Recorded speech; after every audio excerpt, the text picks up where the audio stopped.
palabra. Alguien que no conoce a Dios, alguien que necesita salvación, ahí tenemos que ser cristocéntricos. Cristocéntricos. ¿Ya? Te digo esto porque yo sí he escuchado predicadores que de toda la predicación, si no mencionan al diablo 200 veces, para ellos no es predicación, ¿no? O las famosas muletillas, ¿no? Que no saben qué decir y a cada rato repiten gloria a Dios, santo, porque no saben qué decir. Entonces ellos mientras piensan están con gloria a Dios, santo, aleluya, porque no saben qué decir. Hasta que encuentran algo que decir, ahí interrumpen esa muletilla para seguir hablando. Entonces, la predicación fluida es cuando uno ya tiene conocimiento, por eso es bueno leer siempre la Biblia. ¿Amén? O sea, usted puede notar cuando alguien lee la Biblia o no. Es sencillo. Si un cristiano que viene a la iglesia le habla solamente de películas de terror, ese no está leyendo la Biblia, ese solo está viendo películas de terror, ¿no? Y si usted le habla algo de la Biblia, ni sabe de dónde está. Y usted dice, no ha leído tal parte. No, todavía no, dice. O inventa. Y no sabe dónde es. ¿Y dónde dice eso? Lo inventa. ¿Yo no? Amén. Entonces es notorio cuando alguien no lee la Biblia. Siempre habla de otras cosas que no tienen nada que ver con la palabra del Señor. ¿Amén? Amén. Entonces, dígame mi hermana que del resumen que hizo, que más o menos entendió. De las páginas que estuvo leyendo, el resumen que hizo. Porque hay muchas cosas que uno lee en los capítulos, incluso los comentarios, ¿no? Las palabras más pequeñas son los comentarios.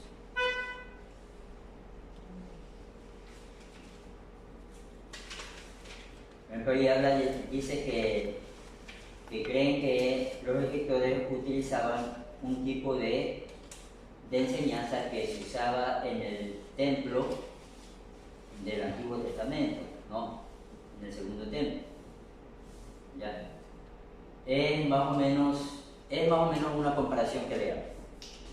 Ahorita usamos la Biblia, la más famosa, Reina Valera. Ahorita ya hay varias traducciones. Pero antes de que haya esas varias traducciones, la más famosa era la Reina Valera y sigue siéndolo, la más confiable. Amén.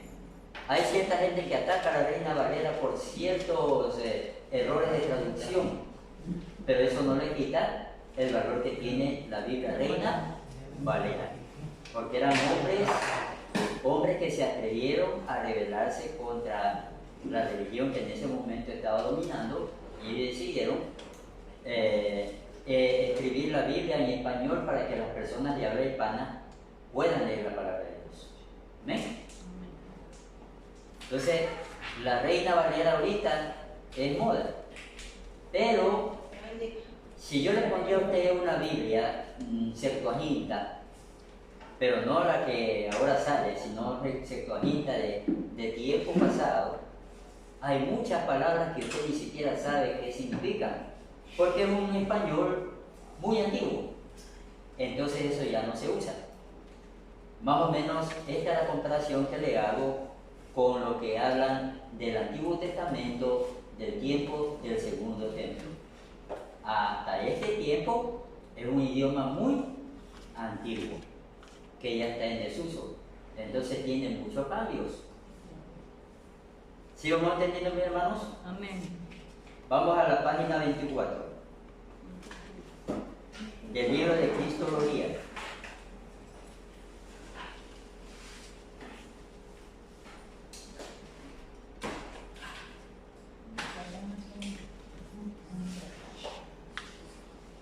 Página 24, libro de Cristología. El que no lo trajo le ponemos multa, ¿no?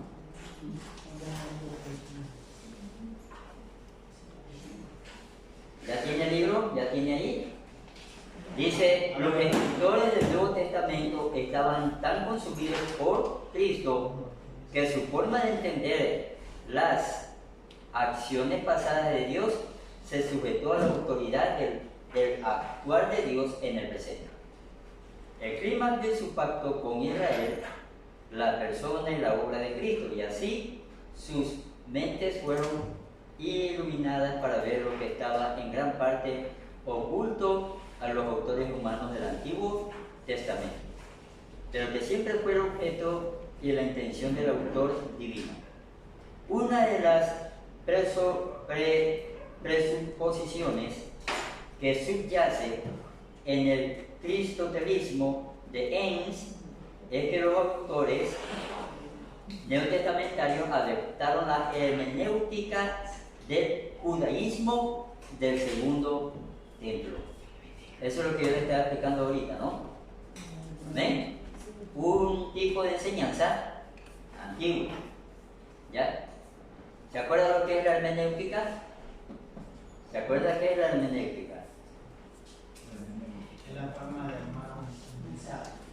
Es la forma de interpretar la escritura. La escritura o también los textos de la Biblia. Esa es la hermenéutica, ¿no? También es la forma de traducir los textos bíblicos. Eso también es parte de la hermenéutica.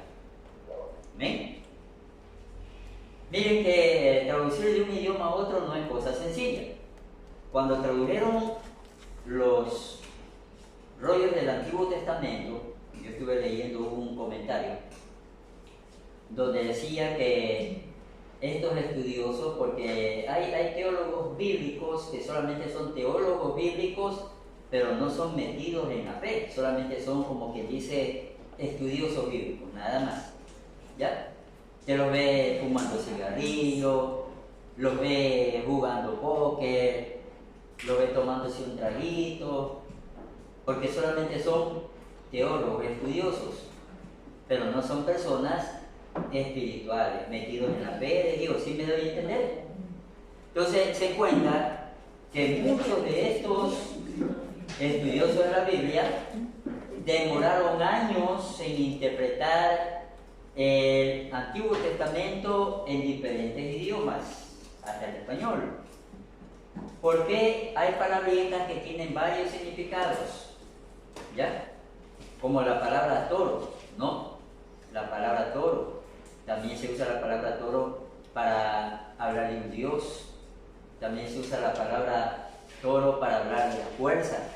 Entonces hay diferentes significados a veces en una sola palabra. Y esa palabra tiene que ser ubicada en el texto para dar a entender lo que quiere decir la Biblia. ¿Sí me doy a entender, mis hermanos? Tiene que ser bien ubicada, o si no le cambia el sentido del texto bíblico. ¿Ya? Que en vez de que pongan ahí, seré fuerte como el búfalo, ¿no? ¿Yo no? Será fuerte como el búfalo. En vez de ponerle la palabra búfalo, el traductor se equivoca y no le pone búfalo, le pone buey.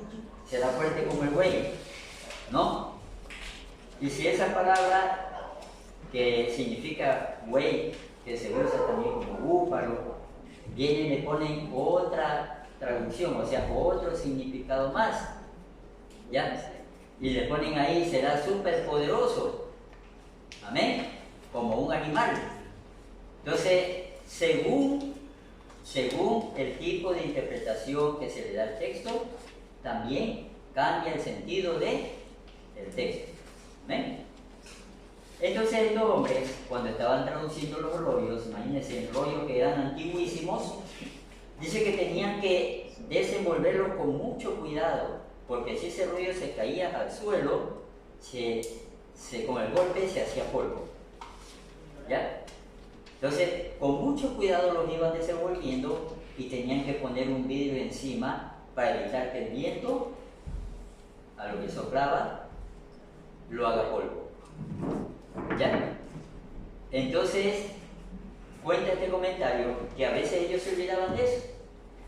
Se ponían a conversar, a fumar cigarrillo delante de los rollos, a tomar té, a tomar una bebida. Y a veces dice que estaba el rollo así abierto, todavía no le habían puesto el vidrio encima, y a veces estaban bebiendo algo y ponían casi al lado del rollo su taza, que podía derramarse el líquido y dañar el rollo. ¿Ya? Mire, una palabra tan sagrada y invaluable, estuvo expuesta a algunas personas que no sabían manipular la traducción de la Biblia, pero gracias a Dios la tradujeron, ¿no? Y aún así Dios protegió su santa palabra de accidentes. ¿Sí me debe entender, mi hermano? Entonces, traducir los rollos a diferentes idiomas demora años de años, porque incluso en los rollos habían ciertas partecitas que no estaban ahí y tenían que investigar para completar esa parte que faltaba. ¿Amén? Ellos tenían que investigar. Entonces, al cambiar la palabra de Dios en hebreo, por ejemplo, al español, hay muchas cosas que nosotros decimos que en realidad en el hebreo no significan exactamente así. ¿Sí me va a entender, mis hermanos? La compara, ¿no? Te comparado. Por ejemplo, si usted dice toma asiento, le dice a una persona, la persona sabe que tiene que sentarse. Pero supongamos que lo traducimos al hebreo. Y en el hebreo, en vez de decir toma asiento, dice busca una silla, ¿no? O busca un lugar donde poder descansar. Entonces siempre el idioma traducido de uno a otro cambia el significado de las cosas. Gracias a Dios tenemos una palabra fiel. Fiel. Dios ha sido tan maravillosamente exacto en esto que las diferencias entre idioma español, hebreo son mínimas. Amén. Mínimo. Otra cosa más, que en el tiempo apostólico también habían verdades que Jesucristo les hablaba y que la gente entendía en el momento. Nosotros la entendemos en nuestro tiempo ahora, con nuestra forma de vida. Pero en ese tiempo era muy diferente al tiempo que nosotros estamos viviendo. Porque había cosas que le causaban enojo a los sacerdotes que entendían ellos. Pero a veces uno lee y lee otra vez y dice, bueno, ¿y por qué se enojó? Yo no sé por qué se enojó ese sacerdote. Y yo no le veo sentido a que se haya enojado. Si Jesucristo dijo una palabrita y está bien. O sea, para mí está bien. Pero ¿por qué se enojó? ¿Sí me debe entender? ¿Ven? Como una palabrita que aparece en el Evangelio de Juan, ¿no? Donde Jesucristo decía que Él era el yo soy. Ellos decían, ya estamos, dice, desesperados, decían los fariseos. Ya dinos si tú eres o no el Mesías. Y Él dice, ya les he dicho que yo soy y no me quieren creer. Ahí la palabra yo soy en el Evangelio de Juan, si usted se da cuenta, no está escrita con las palabras comunes que uno lee, sino tiene una palabrita muy diferente. El yo soy está escrita, creo que como en mayúsculas, si no me equivoco. Y ahí se enojaron ellos. ¿Por qué se enojaron ellos? Porque en ese momento estaba usando uno de los nombres de Dios, no el nombre de Dios directamente, porque era prohibido en los tiempos de Cristo mencionar el nombre de Dios. Ni Dios mencionó el nombre de Dios, perdón, ni Jesús mencionó el nombre de Dios. Amén. Era prohibido. Él no cometió ese error de mencionar el nombre de Dios. Era bajo pena de muerte mencionarlo. Nadie lo mencionaba. Los fariseos y los sacerdotes, entre ellos se decían cuál era el nombre de Dios, pero todo eso era en secreto. ¿Sí me entiende, mi hermano? Todo eso era en secreto. Nadie podía saber el nombre de Dios, prohibido mencionar. Por eso es que Cristo, cuando presenta al Dios creador, Él dice, mi Padre y vuestro Padre. Amén. Así lo presenta. Gloria a Dios. Bueno, entonces, ¿qué pasaba con la traducción del hebreo a otro idioma? Podía cambiar su sentido. Podía cambiar su sentido si no se ponía la traducción correcta. Amén. ¿Qué estaban haciendo los teólogos traductores? ¿Cuál es la diferencia de ellos y nosotros que venimos a una iglesia? Se hace tuyo. ¿Cómo? ¿Por qué leen? Pues la traducción que ellos hacen es en base a... No, yo digo, ¿cuál es la diferencia de vida de esos teólogos bíblicos a nosotros? Que nosotros somos parte espiritual, vamos espiritual y ellos no. Y ellos no son tan Claro, espirituales. solo se basan en la locura. Ahí te entendí. Por eso, mire, uno de los consejos que yo sí le doy, porque yo sí lo he visto, y lo he palpado con mis propios ojos, que a veces el mucho estudio como que envanece a la persona. Parece mentira. Por ejemplo, cuando nosotros llegamos a estudiar tanto y llegamos a entender absolutamente que Dios es tan compasivo, tan amoroso, tan paciente, hay personas que ya empiezan a cometer deslices. Igualmente Dios me perdona, dice. Entonces una persona tan preparada supuestamente bíblicamente, que tiene mucho conocimiento, de repente usted empieza a ver que coge un cigarrillito por ahí y se lo fuma y dice, oiga hermano, ¿por qué hace eso? Y dice, pero hermana, no me busque. Si en la Biblia usted no encuentra la palabra no fumes, ¿sabe dónde está esa palabra? ¿Sí o no? Y ahí usted se pone, ¿no? Pero voy a buscar dónde, pero no dice. No dice así, literalmente no dice. Pero en cambio dice la palabra que hay que cuidar el templo del Espíritu Santo, ¿sí? Del cuerpo. Amén. Pero es que así es la persona cuando tiene mucho conocimiento. Cuando comete un error, siempre va a buscar una excusa teológica. Rapidito, ¿no? Y ahí usted lo pone en jaque, no sabe qué responder. Usted no sabe si decir sí o decir no. Le dice, pero ¿cómo le explico a este hombre que lo que está haciendo está equivocado? Amén. Entonces, usted puede leer muchos libros, es muy bonito llenarse de conocimiento, pero primero, jamás olvidarse de leer la Biblia. Siempre leer la Biblia. Porque cuando ya uno se envanece, van a haber libros que a usted lo envuelven y le van a parecer tan bonitos que se olvida de leer la Biblia. Y usted se profundiza en eso, que sin darse cuenta, a veces a usted le cambia el sentido de la verdad. ¿Ven? Le va a dar credibilidad. Una vez yo discutí con un hermano que también había estudiado conmigo, pero a él le gustaba meterse los libros ahí de memoria. Y yo siempre le decía, no te pongas no te memorices los libros, memorízate la Biblia, que es la verdad. Los libros solamente son un complemento, escrito por hombres que de repente en alguna opinión que ellos dan se equivocan. Y él discutía conmigo en esa palabra misericordia, que en un libro decía que la palabra misericordia era muerte. Le digo, está equivocado, eso no es la traducción en español del hebreo misericordia, está muy equivocado. Y él me discutía eso. ¿Por qué me discutía? Porque le pareció muy bonito que el libro decía que la palabra misericordia era muerte, ¿no? Yo digo, no, el texto bíblico del hebreo al español, misericordia, significa que Dios nos da lo que no merecemos. Eso significa misericordia. Como cuando alguien le roba a usted y después le va a pedir un vaso de agua, ¿usted qué hace? Le tira el vaso de agua o le echa en la cara que le robó o llama a la policía. Si usted es un buen cristiano, va a usar misericordia. Usted sabe que le robó, ¿no? Hasta amenazó de muerte, pero usted saca el vaso de agua y se le da. Eso se llama tener misericordia. Le doy lo que no merece. Amén.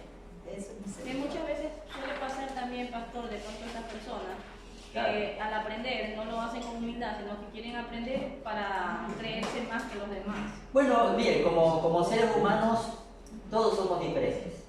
Todos somos diferentes. Por eso es que el pobre pastor tiene dolor de cabeza en eso. Porque tiene que pastorear, Con todo. tiene que pastorear a todas las personas que tienen diferente carácter. Nadie es igual a nadie. Amén. Ninguno es igual al otro. Cada persona piensa diferente. Y no podemos tampoco hacer que nadie piense igual. No sería mundo si todo el mundo pensara igual. Amén. No sería mundo si todos viviéramos igualitos, sería un mundo aburrido. Y si todos tuviéramos lo mismo, sería un mundo aburrido. No habría diferencia. ¿Sí o no? Si fuéramos del mismo color todo el mundo, nos confundiríamos. ¿Sí o no?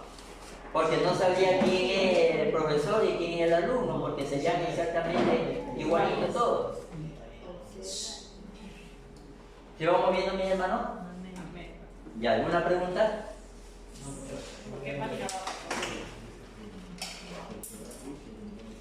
Ya, entonces dice que en el tiempo de los apóstoles se cree que ellos adoptaron la hermenéutica del judaísmo del segundo templo. O sea que creen ellos que la palabra que predicaban los apóstoles estaba basada en la traducción del Antiguo Testamento que se usaba en ese tiempo. Amén. En ese tiempo. O sea, ellos creen que no era una tradición más antigua, sino la que estaba presente en ese tiempo. Incluso Jesucristo mencionaba muchas palabras de los rollos de la ley que usaban en ese momento. ¿Amén? Y mire, Cristo siempre nos mostró actos milagrosos hasta cuando lee la Biblia, ¿no? Cuando dice que Él abrió el rollo y encontró donde dice que estaba escrito el libro de Isaías, el Espíritu del Señor está sobre mí. Amén. ¿Por qué le digo que es un acto milagroso? Porque usted para encontrar eso, usted abre su Biblia, lo ha marcado y usted dice, esto está en Isaías y busca, ¿no? El libro de Isaías, capítulo tal, versículo tal. Pero en los rollos hebreos no existían ni capítulos ni versículos, solamente estaba escrito en hebreo y tampoco habían vocales. Entonces, imagínense leer un idioma hebreo sin vocales. Uno tenía que saber qué decía ahí. Entonces, Jesucristo abrió el rollo y leyó exactamente el lugar donde él quería leer. Si hubiera sido, por ejemplo, yo, hubiera tenido que decirle a todo el público, quiero leer algo, pero espérenme, ¿no? Y él busca y busca y busca y desenrolla hasta que llegan los hermanos, ya encontré, ¿no? Y los hermanos cansados esperando a qué hora encontré eso que quería leer. Amén. Entonces, leamos en la página 25. Página 25.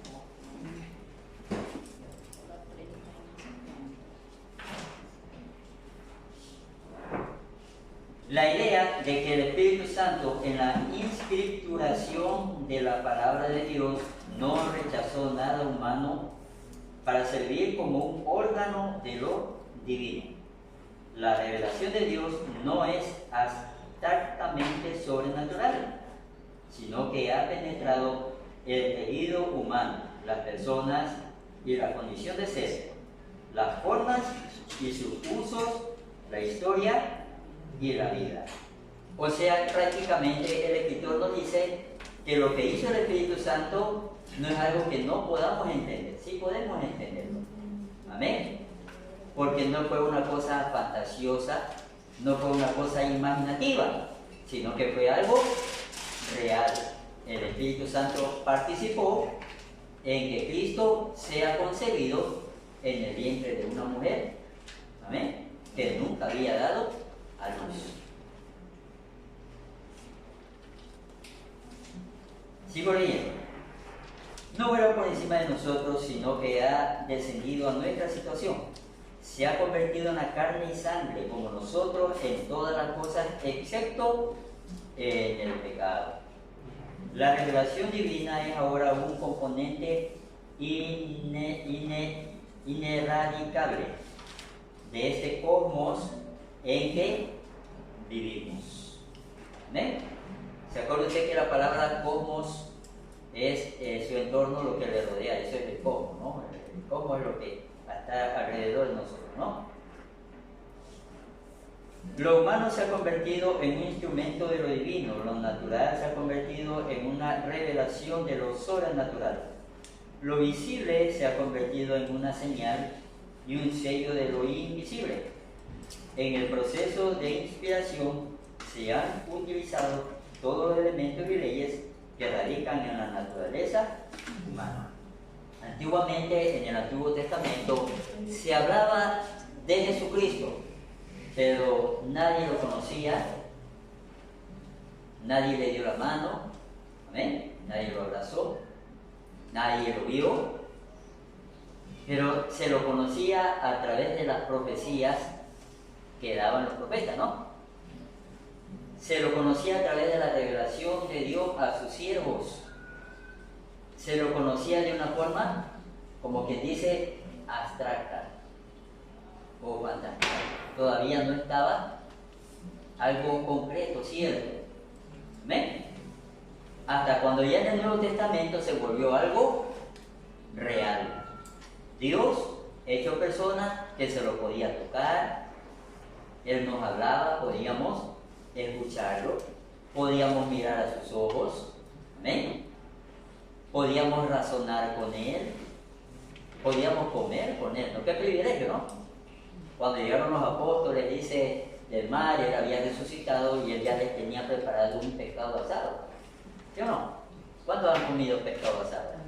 Es bueno el pescado asado, pero depende del pescado también, ¿no? Porque hay pescados que no lo quieren que los hagan. Entonces es bueno el pescado asado cuando se lo sabe preparar, ¿no? Bueno, entonces usted va a hacer un resumen de la página 29 al 38. Página 29 al 38.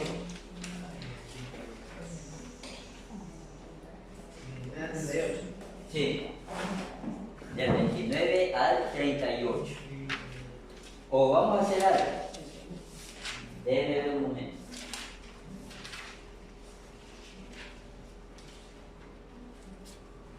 De ver cuántas hojas son, ¿no? Yo creo que son poquitas. Son poquitas hojas. Poquitito. Resumen de lo que vamos a hacer. Ya, le explico lo que va a hacer. A ver, escuchen. Le explico lo que va a hacer. No me traiga resumen. Léalo bien. Vaya leyendo cuando vaya en el colectivo, cuando esté en su casa. Y escúcheme, en su libro, usted marca la parte que le pareció más interesante, la encierra y eso me lo trae escrito en una hoja. Todas las partecitas que a usted le pareció interesante, todo eso me lo trae escrito en una hoja, desde la página 29 al, ¿cuál le dije? 38. Del 29 al 38.